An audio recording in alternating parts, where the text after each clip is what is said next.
Okay, well, partly, I mean, certainly to some degree, a good mother can provide that, right? To some degree.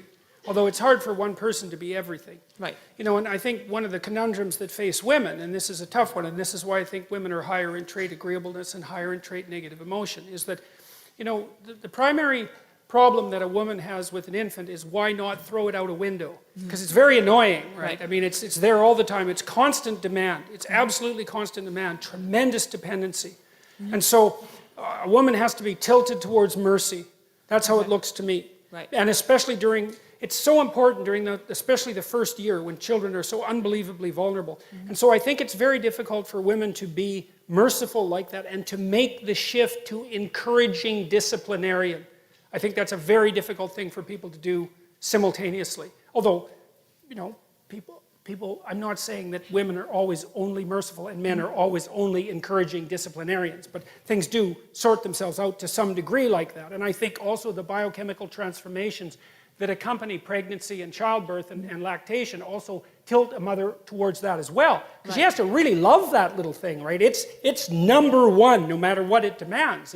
And then telling it what to do and making sure it's behaving properly, that's a whole different issue.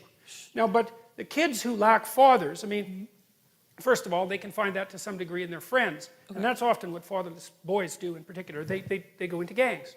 And they generate the missing masculinity in the gang. Well, that's not so good because, like, what the hell do they know? Yeah. They don't know anything, right? They're just stupid kids and they're like 15 years old and their testosterone is pumping and they're trying to get the hell away from their mother, which is what they're supposed to do. And they're not in the right position to exercise any authority over themselves. So that's not good. They can find it in education. They can find it in books. They can find it in movies. They can find it in sports heroes and so forth, because the image of the father is fragmented and distributed among the community. But it's very, very difficult to not have a father. Right. And you know, one of the things that we're doing in our society, which I think it's absolutely appalling, is that we're making the case that all families are equal. It's like, sorry, no, wrong. And there's no empirical data supporting that proposition, by the way. It's much better for kids to have two parents. Okay. Now, who those parents are, that's a whole different issue. But. Okay, and if I could just add one more thing. How would you answer that question to, let's say, a daughter who was raised without a father? Because she would obviously have different ways of finding those fragments of her missing father than, like, a boy would instead. Because obviously they're raised differently. At least they should have been. Well, I think it's the same issue, you know. I mean, I think that another danger that emerges, and this is Freud's, of course, famous observation, is that, you know, if there's mom and child, or father and child, that relationship can get a little closer than it should.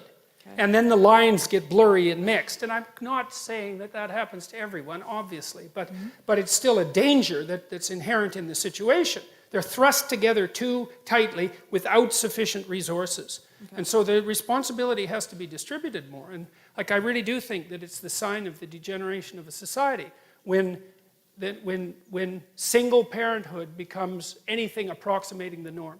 It's not a good idea. And part of the reason I believe that, and I think this has to do with the overwhelming selfishness of modern life, is that marriage isn't for the people who are married. It's for the children, obviously. And like, if you can't handle that, grow the hell up. No, I mean seriously. Yeah, okay. Seriously. Once you have kids, it is not about you. Period. Now, that doesn't mean it isn't about you at all. But that just seems so self-evident to me. I can't believe that anybody would even question it. Oh, it's been questioned. Oh, yes. Well, I'm certainly aware of that. Yes, it's questioned. It's almost illegal to question it now. You know, or illegal to make the set of propositions that I'm making. So